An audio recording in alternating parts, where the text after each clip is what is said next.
Halo, selamat datang di series yang akan membahas terkait PhD beserta tips dan guideline-nya. Series ini berangkat dari keresahanku ketika sedang mempersiapkan studi S3 dan mungkin teman-teman yang lain juga yang berprofesi sebagai dosen atau peneliti merasakan bahwa ada pressure untuk S3 tapi sedikit sekali ya informasi maupun bimbingan yang ada di luar sana. Sehingga di sini harapannya aku ingin membantu karena di sisi lain memang ekosistem riset di sini agak kompleks dan aku pun baru benar-benar memahami setelah aku ada 6 bulan di sini di UK dan ternyata ada opportunities untuk international students yang berupa pendanaan dari pemerintah UK dan masih jarang untuk disampaikan. Sebelumnya aku ingin menekankan dulu ya di sini bahwa PhD itu bisa dibilang berbeda dengan mahasiswa. Jadi bukan mahasiswa S1 atau S2 di mana kita itu kan menerima informasi ya. Kita ikut kelas dan lain-lain, tapi kalau PhD itu bisa dibilang adalah sebuah pekerjaan sebagai peneliti atau researcher. Meskipun di sini kita adalah early career researcher. Jadi meskipun di video ini aku menggunakan kata beasiswa UKRI, sebenarnya nggak tepat kalau disebut beasiswa. Yang betul adalah kita mendapatkan pendanaan dari UKRI, di mana komponen pendanaannya itu tidak hanya meliputi biaya riset saja, tetapi juga biaya untuk researchernya, yaitu kita, dan nanti kita digaji dari research funding tersebut.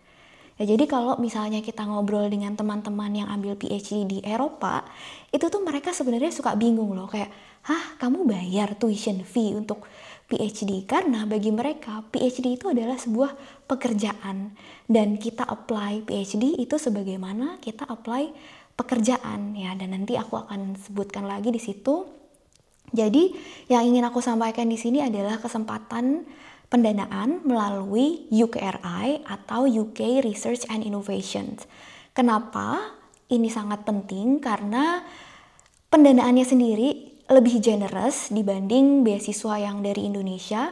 Contohnya untuk di Edinburgh sendiri beasiswanya per bulan living allowance-nya 1.500 pound sterling. Tapi kalau UKRI ini bisa berkisar antara 1.700 sampai 2.000 pound sterling. Itu termasuk living allowance dan juga gaji. Jadi lebih besar dan tentu saja kita punya peluang untuk bisa lanjut bekerja di UK selain tidak terikat dengan kontrak pun, karena biasanya UKRI ini bekerja sama dengan berbagai perusahaan, sehingga kalau kinerja kita bagus, besar kemungkinannya perusahaan itu mau mensponsori working visa kita dan lanjut bekerja di sana. Kemudian selain itu juga PhD itu biasanya masalah utamanya itu adalah kita sendirian banget, just aku dan risetku gitu, aku dan risetku aja.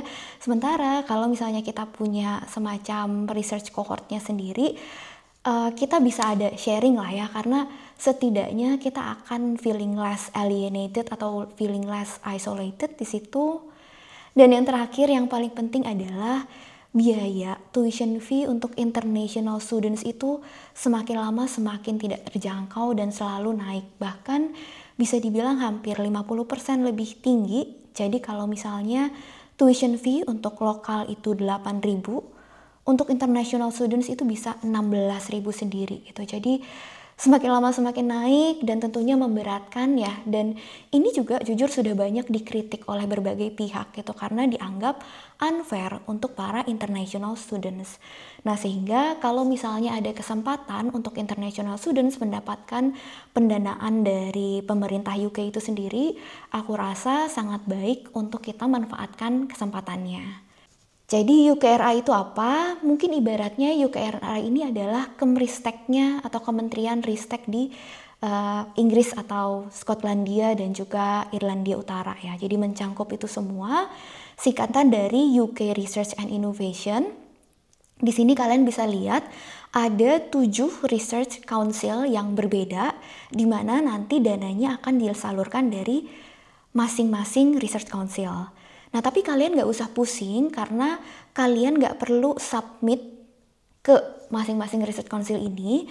Yang akan mencari dana itu adalah dosen dan researcher yang ada di universitas masing-masing.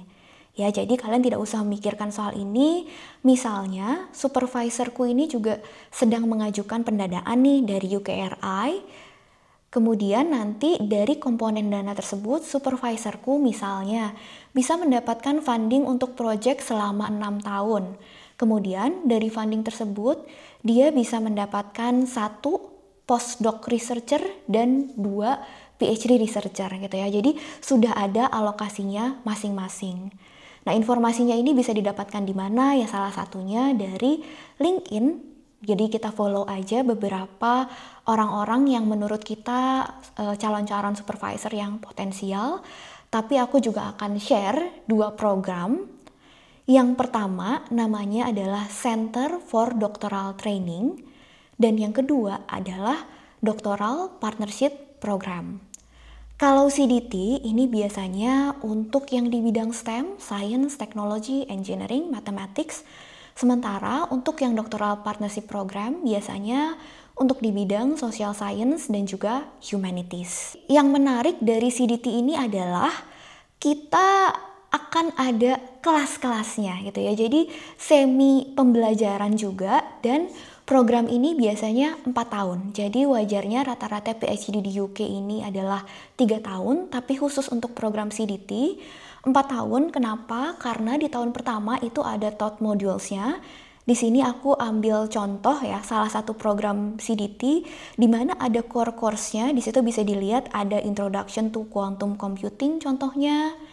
Dan kalian bisa lihat juga di situ ada industry placement, residency at the National Quantum Computing Center. Kenapa? Karena CDT ini seperti yang aku sampaikan tadi biasanya bekerja sama dengan sebuah perusahaan tertentu ya. Jadi di sini nanti kalian akan ada trainingnya dulu sebagai researcher, baru kalian di tahun kedua dan 3 mulai riset ya.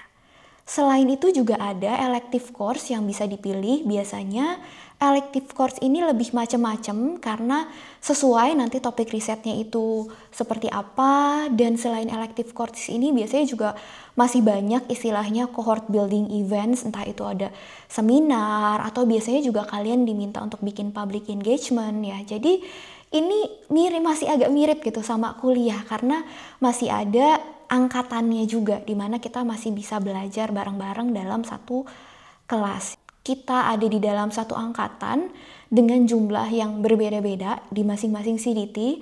Ada yang kecil, bisa 6 orang, tapi ada juga yang cukup besar, 10, 12, atau bahkan salah satu temanku ada yang baru dapat di CDT, di Mathematics, dia bilang teman seangkatannya ada 30 orang, jadi cukup banyak ya di sini.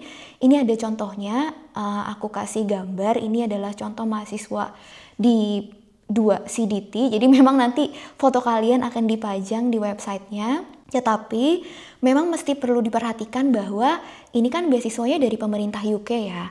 Jadi komponen pendanaannya itu 70-30. Jadi 70 untuk lokal dari UK, sementara 30-nya baru untuk international students. Jadi kalau ada 10 orang, kuota international students-nya itu hanya 3 ya. Dan ya memang jadi ini adalah program yang kompetitif dan lebih kompetitif lagi karena kalau EU atau Europe itu dihitung sebagai international students gitu. Jadi persaingannya kita nggak hanya dari Asia aja, tapi juga dari Eropa, Amerika dan semuanya gitu ya. Dan nanti ketika sedang mencari PhD itu mungkin beberapa kali kalian menemukan istilah home fee status. Nah, kalau kalian baca seperti itu berarti itu khusus untuk UK, khusus untuk lokal ya. Nah, tapi dari sini aku jadi ngerasa ya, aku juga kan kenalan dengan beberapa orang yang ada di sini. Aku merasa, oh di sini tuh PhD tuh biasa banget ya gitu. Jadi kalau di Indonesia kita ngerasa PhD itu untuk dosen atau peneliti, tapi di sini itu S1, S2, langsung S3 itu biasa aja, simply karena dananya ada gitu. Dan banyak banget yang masih muda, bahkan di bawah 25 tahun itu udah mau PhD gitu. Dan disinilah aku merasakan kesenjangan sosial. Kayak, Tuhan kenapa aku WNI? aku bagikan opportunitiesnya karena aku tuh pengen banget gitu orang-orang di Indonesia itu lebih aware bahwa ada loh kesempatan ini di mana kita bisa PhD dibiayai oleh pemerintah UK. Oke, jadi CDT ini kan tadi Center for Doctoral Training ya. Jadi CDT ini dibuat berdasarkan dengan kebutuhan yang ada pada saat ini gitu. Jadi teknologinya apa yang paling maju, dan di sini untuk sekarang UKRI sendiri sedang fokus ke artificial intelligence. Jadi di tahun 2023 mereka menginvestasikan 117 juta pound sterling atau sekitar 2,6 triliun rupiah untuk membuat 12 center, membuat 12 CDT baru terkait AI, dan first cohortnya itu di 2024. Mereka sendiri menargetkan ada 900 students yang berarti lumayan nih 270-nya internasional gitu kan. Dan dari semua CDT itu kebetulan di Edinburgh ada 3 CDT di Artificial Intelligence. Nanti aku sampaikan link-linknya juga ya di description karena cukup banyak nanti informasinya, bisa kalian sortir sendiri. Ya, jadi CDT itu nanti kalian akan fokus membahas topik-topik yang spesifik yang sudah dipilih oleh pemerintah UK-nya sesuai dengan kebutuhan mereka. Contohnya di sini CDT in Responsible Natural Language Processing ya. Ini menarik karena CDT ini nggak hard engineering, dia masih open untuk berbagai background, misalnya desain, social science, filosofi, law bisa masuk ke sini. Karena memang kata kunci riset S3 itu adalah interdisciplinary. Semakin kita bisa punya supervisor dari berbagai background, itu semakin bagus karena nantinya research kita juga bisa semakin tajam. Kemudian ada juga biomedical innovation. Nah, jadi ini juga masih fokus tentang AI. Kemudian ada juga dependable and deployable robotics. Ini juga kerjasama antara University of Edinburgh dan Heriot-Watt University. Jadi jangan heran kalau misalnya nanti di CDT ini akan ada lebih dari satu universitas, bahkan mungkin bisa 3 sampai 5 universitas sekaligus gitu ya, karena mereka sama-sama bekerja sama untuk di topik yang sama. Jadi ini 3 CDT yang ada di Edinburgh. Tapi ada juga di universitas lainnya, contohnya di University of Southampton. Di sini mereka fokusnya AI for Sustainability, dan kemudian ini kerjasama antara University of Manchester dan University of Cambridge. Mereka bikin CDT di Decision Making for Complex System ya. Jadi itu contoh-contohnya di AI. Tapi karena aku sendiri adalah mahasiswa PhD di University of Edinburgh, aku juga ingin mempromosikan ya, beberapa CDT yang ada di Edinburgh. Ini contohnya ada di Machine Learning, kalau ini di bawah School of Informatics. Dan ada juga di sini AI for Defense and Security, kalau ini di bawah School of Engineering. Dan School of Engineering ini juga punya CDT in Offshore Renewable Energy. Dan sini juga ada nih orang Indonesianya di ID Core ini. Dan kemudian ini yang paling baru, ada Center for Doctoral Training in Quantum Informatics. Nah ini menarik juga menurutku karena mereka itu baru buka di tahun ini, jadi first cohortnya 2025. Mereka buka untuk 16 students, tapi mereka punya jatah 50% untuk international students. Nah itu cukup jarang tuh, karena biasanya kan 70-30 ya. Jadi ini salah satu contohnya. Dan ada juga yang namanya Aligned Students. Jadi Aligned Students ini adalah mahasiswa PhD di luar kohortnya, mahasiswa PhD yang independen seperti aku contohnya. Tetapi mereka punya riset yang sama sehingga mereka termasuk ke dalam Aligned Students. Kebetulan aku sendiri adalah Aligned Students di CDT for Responsible NLP. Sehingga kalau mereka ada event atau seminar apapun, aku juga masih bisa ikutan dan aku juga masih bisa akses resource-resource yang ada di mereka. Contoh lainnya di Center for Doctoral Training in Algebra, Geometry, and Quantum Fields. Nah ini contoh-contoh aja ya, tapi sebenarnya masih banyak banget CDT yang ada di luar sana. Dan nanti aku akan kasih tahu gimana caranya kita bisa mendapatkan informasi soal lowongan-lowongan PhD-nya. Nah jadi kalau kita lihat tadi ya, intinya dari CDT ini kelihatan banget fokusnya apa sih? 1. AI, 2. Quantum Technology, di mana dua-duanya basicnya itu adalah matematika. Jadi kalau kalian suka matematika atau merasa punya skills di sana, sebenarnya itu sangat-sangat potensial untuk dikembangkan sekarang karena memang CDT ini akan selalu mengikuti kebutuhan terkini dan bidang apa yang paling bermanfaat untuk industri. Jadi untuk sekarang tadi yang 2 tadi, tapi dalam 5 tahun ke depan bisa jadi berganti lagi topiknya gitu. Dan tadi ada beberapa CDT, bisa jadi dalam 5 tahun ke depan fundingnya juga di stop gitu ya. Jadi intinya kalau di dalam dunia riset ini kita benar-benar bergantung dengan funding dan ya nanti tergantung kalau misalnya ada bidang lain yang lebih potensial mungkin nanti fundingnya akan diarahkan ke sana semua gitu ya. Jadi perlu kita sama-sama pahami juga bahwa kesempatan itu nggak selamanya ada dan emang kita di sini harus lebih jeli untuk nangkep peluang. Nah kemudian di sini mungkin ada yang tanya-tanya ya, terus yang social science dan art and humanities gimana? Itu semuanya engineering tadi. Nah untuk itulah kita punya program yang namanya Doctoral Partnership Program atau DTP. Nah meskipun DTP ini bedanya dengan yang sebelumnya ya. Kalau sebelumnya itu kan lebih jelas per tahun ada kohortnya dan juga kita bisa langsung apply di website. Nah kalau di TP ini sifatnya biasanya lebih insidental, tergantung dari nanti supervisornya lagi dapat dana apa. Ya jadi kita memang harus lebih mendapatkan informasi entah itu dari LinkedIn atau websitenya harus lebih rajin untuk cek dan buka.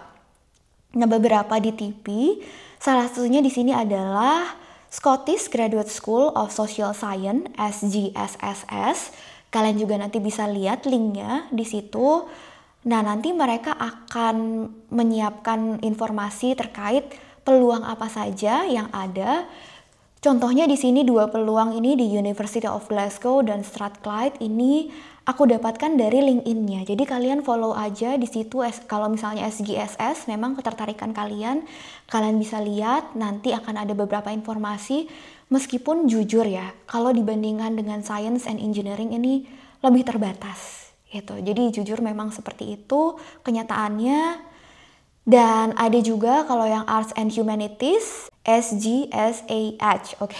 Jadi di sini ada beberapa opportunities-nya juga kan kelihatan dan yang mainlining AI into the veins itu kebetulan di University of Edinburgh juga dari desain informatics dari departemenku juga di situ. Nah, jadi di sini juga sama, kalian bisa lihat atau kalau kalian mau tahu sebenarnya riset-riset PhD itu seperti apa sih, kalian juga bisa lihat di websitenya. Di situ ada contoh-contoh project-project seperti apa sih yang dikembangkan oleh Scottish of Graduate School ini, sehingga nanti kalian bisa lebih familiar dengan contoh-contoh PhD projectnya. Kemudian di TP lainnya juga ada contohnya Midlands for Cities. Ini juga sama, bisa kalian lihat website dan follow LinkedIn-nya.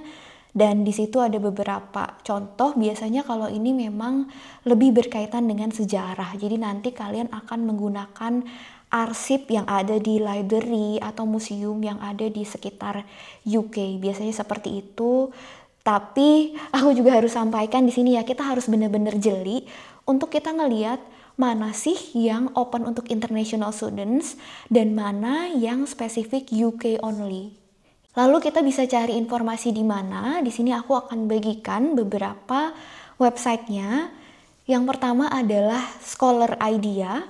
Jadi di sini mencangkup universitas di UK, terutama di Eropa. Tapi bisa juga nanti ada universitas-universitas di luar yang lainnya. Dan nanti di sini mereka akan sorting berdasarkan universitasnya ya. Jadi kalau misalnya kalian punya universitas impian, oh aku pengen ke TU Delft gitu misalnya gitu, kalian bisa langsung cari aja apa aja yang ada di TU Delft. Meskipun Sebenarnya kalau PhD itu kita lagi-lagi udah nggak ngikutin soal ego universitas atau rank universitas sih. Biasanya kita benar-benar ngikutin expertise dari supervisornya gitu. Tapi di sini kita bisa sortir berdasarkan itu, dan ini rata-rata fully funded, tapi basic rule-nya sama, yaitu kita harus jeli ngelihat mana yang ada di untuk international students ya. Jadi kita bisa langsung klik aja. Jadi misalnya ini aku klik dari TU Delft, nanti dia akan ngelis beberapa PhD positionnya. Di sini contohnya kita mau klik di Causal Inference and Machine Learning. Jadi mereka akan langsung mengarahkan ke website TU Delft. Kemudian di situ ada tulisan apply now-nya. Jadi kita akan apply di websitenya ya. Ini penting juga untuk kita pahami ya, bahwa website-website yang akan aku sampaikan di sini adalah sebuah website informasi, sedangkan semua pendaftaran itu akan langsung dilakukan di websitenya. Jadi website ini hanya akan redirecting kalian ya. Jadi di sini kalian kalau mau tahu lebih lanjut soal PhD di Causal Inference ini, silahkan baca informasi yang disediakan di website TU Delft-nya. Website selanjutnya adalah findaphd.com. Ini juga termasuk universitas lain di luar UK. Kalian bisa langsung search aja topiknya apa, misalnya search artificial intelligence. Atau kalau mau langsung lebih spesifik, search aja LLM, computer vision, atau cyber security. Itu biasanya akan lebih memudahkan ya, karena itu kita akan langsung dapat match ke apa yang kita cari di situ. Dan di sini juga kalian bisa lihat berdasarkan beberapa bidang-bidangnya. Tapi yang paling penting di sini kita harus filter berdasarkan funding type ya. Jadi nanti di sini kalau kalian lihat, kalian harus funding berdasarkan yang tulisannya funded PhD projects dalam kurung students worldwide ya, karena ada juga yang funded PhD projects dalam tanda kurung UK students only. Nah ini berarti yang home visa status tadi ya, ini hanya untuk di UK saja. Tapi ada juga di sini yang nanti tulisannya adalah self-funded students, di mana di situ kita harus cari beasiswa sendiri ya. Nanti aku akan bahas di video berikutnya tentang bagaimana cara mendapatkan beasiswa dari Indonesia. Tetapi di sini kalau misalnya PhD itu benar-benar bayar sendiri ya, dari kantong kalian sendiri, aku akan menyarankan jangan ya. Karena setelah aku ketemu PhD students di sini, hampir tidak ada yang mereka membayar PhD-nya sendiri. Semuanya selalu dapat funding. Dan ketika aku membandingkan dengan situasi di Indonesia, kok aku merasa, oh seharusnya itu nggak diwajarkan ya. Ketika kita membayar S3 sendiri, itu tuh tidak diwajarkan, karena bayangin aja deh, kita 4 tahun tanpa penghasilan. Oke, kalau S1 di sini sebagian besar pasti masih dibiayai oleh orang tua gitu. Tapi untuk S3, 4 tahun tidak dapat dana, tapi malah harus mengeluarkan dana. Sementara posisinya ini udah dibalik ya. Biasanya kita yang sudah punya tanggungan, entah itu kita yang menanggung orang tua, keluarga, atau malah cicilan gitu. Sehingga mindsetku sekarang adalah, kalau kalian mau PhD, jangan keluar sepeser pun untuk PhD kalian. Entah kalian mau mendapatkan beasiswa dari pemerintah Indonesia, pemerintah UK, atau dari perusahaan atau apapun itu. Tapi aku ingin benar-benar menyarankan untuk PhD jangan keluarkan dana kalian sendiri ya. Makanya ayo di sini kita sama-sama berjuang mendapatkan dana ya. Oke, jadi tadi balik lagi ke Find a PhD di sini. Ada yang perlu kalian perhatikan juga terkait waktunya. Di sini ada tulisan year round applications, dan juga yang di bawah ada 25 Juli itu deadline-nya.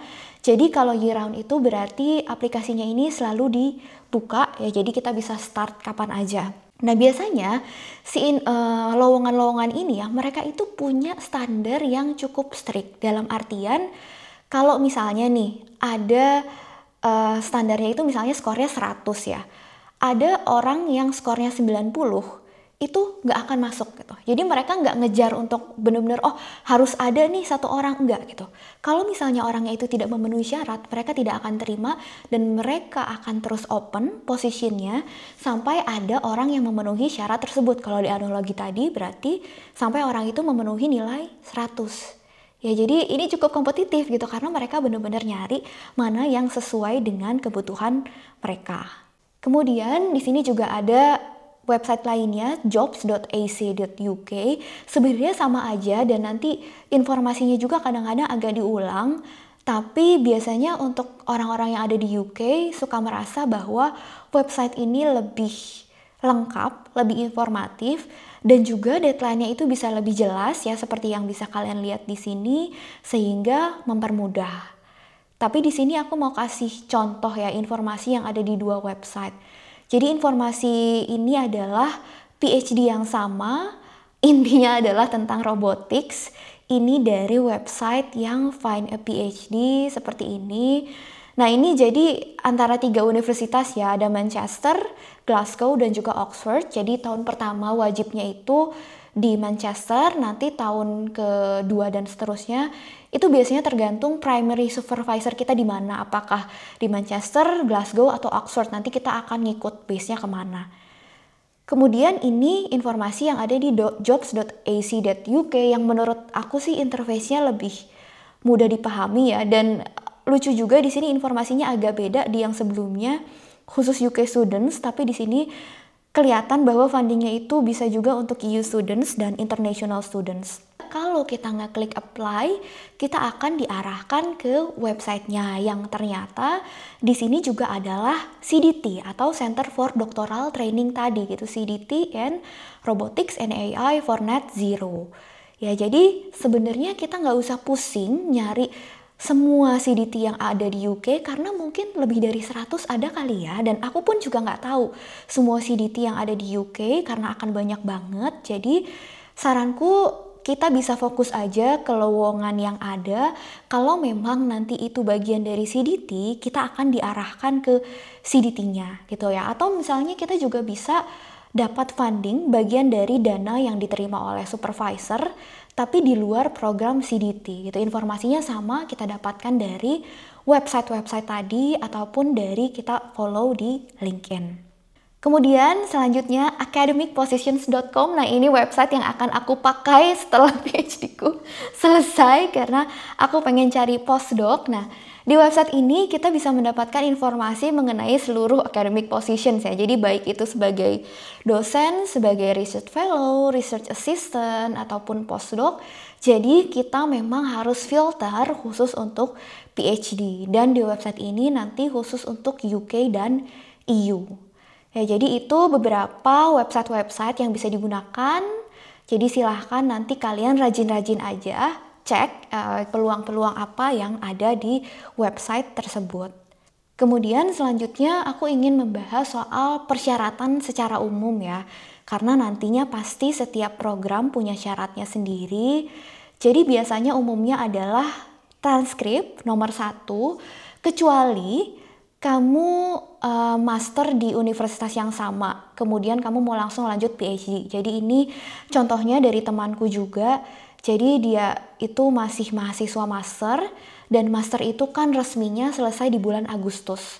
Tapi program PhD ini biasanya start di bulan September. Nah, kemudian biasanya kalau kita ada di universitas yang sama, kita itu bisa punya keringanan, kita bisa tetap lanjut daftar PhD-nya, dan kalau misalnya kita dapat programnya, itu tuh kita bisa nggak ada jeda gitu. Jadi Agustus, master selesai, September, welcome to your PhD. Jadi langsung nggak ada jeda, dan itu umum gitu. Biasanya rata-rata orang-orang di UK juga banyak yang seperti itu ya. Jadi transkrip. Kedua adalah IELTS. IELTS-nya ini standarnya berapa? Tentunya ngikutin standar dari masing-masing universitas. Dan amannya sih rata-rata 7 di semua band dan juga in general. Kemudian syarat yang ketiga adalah academic CV, di mana nanti di sini kamu harus highlight penelitian dan juga publikasi. Ini biasanya caranya adalah kita nggak usah tulis terlalu detail, kita kalau publikasi cantumin aja citation-nya gitu. Misalnya kita pakai APA, langsung aja masukin APA dari jurnal yang udah kita publish gitu misalnya. Atau kalau penelitian itu kan kadang-kadang kita masih ongoing ya, atau masih nunggu jurnalnya terbit nih, masih lama, kita bisa cantumin aja kita dapat grant dari mana atau ongoing research-nya seperti apa. Dan tentunya kita juga harus highlight skill-skills yang dibutuhkan ya, karena pastinya mereka akan link and match gitu ya dengan apa yang mereka butuhkan. Jadi kalau misalnya mereka butuhnya R, Python, ya udah pasti kita harus highlight juga bahwa itu kita memang menguasainya. Kemudian syarat yang keempat adalah cover letter atau supporting statement atau statement of interest, yang biasanya ini guideline-nya nanti beda-beda dari masing-masing program. Bahkan biasanya tiap program itu juga punya open-ended questions-nya masing-masing yang nanti harus kita isi dengan beberapa pertanyaan. Nah, nanti bisa kita isi lah sesuai dengan yang dibutuhkan. Yang kelima adalah 2 referees. Nah, ini juga penting ya untuk diperhatikan bahwa biasanya yang mereka-mereka itu adalah academic referees dan ini berbeda dengan professional referees. Jadi, kalaupun kalian sudah bekerja dan kalaupun kalian bekerjanya di lembaga pendidikan, di universitas misalnya, atau di lembaga penelitian, mereka masih membutuhkan reference akademik dari S2 atau S1 kalian. Dan biasanya tentu saja yang diminta adalah yang terakhir. Jadi harus ada dari salah satu dosen S2 kalian, siapapun itu. Karena kalau enggak, pastinya nanti jadi pertanyaan gitu.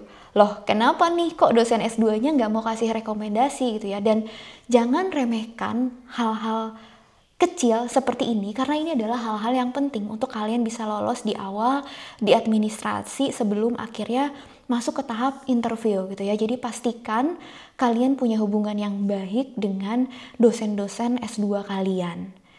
Ya, dan semua ini nanti aplikasinya melalui portal universitas. Sekali lagi harus aku ingatkan agar kita mencegah scam ya. Jadi nggak ada sama sekali website-website study atau nggak ada aplikasi yang hanya melalui email saja.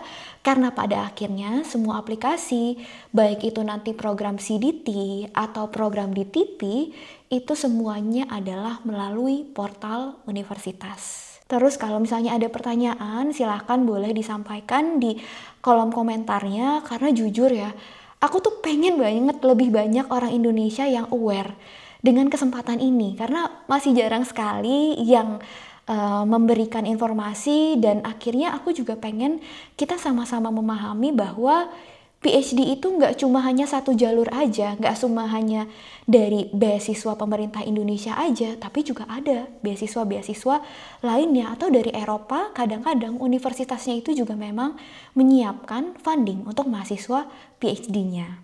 Sebenarnya ya, kalau aku boleh bilang, aku tuh bukan orang yang ambisius, jujur. Meskipun aku ada di sini, aku nggak ambisius, tapi aku rasa aku tuh cukup jeli untuk nangkap opportunities tadi gitu. Jadi aku tuh selalu excited dan selalu penasaran kalau misalnya ada opportunities baru gitu. Aku pengen selalu nyobain hal baru. Jadi kalau ada tadi kayak, wah seru nih, apply gitu. Nah dari apply tadi yang iseng-iseng itu membawa aku sampai di sini sekarang gitu. Dan aku tuh biasanya selalu cari itu, apa ya yang potensial tapi belum banyak yang tahu nih kayaknya. Nah biasanya aku akan main di situ gitu ya. Jadi makanya ini juga UKRI udah banyak sekali CDT-nya. Nah silahkan kalian manfaatkan dengan baik kesempatan-kesempatannya.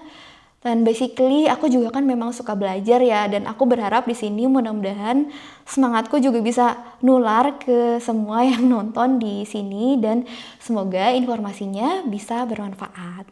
Oke, jadi sampai ketemu lagi di UK sebagai mahasiswa PhD.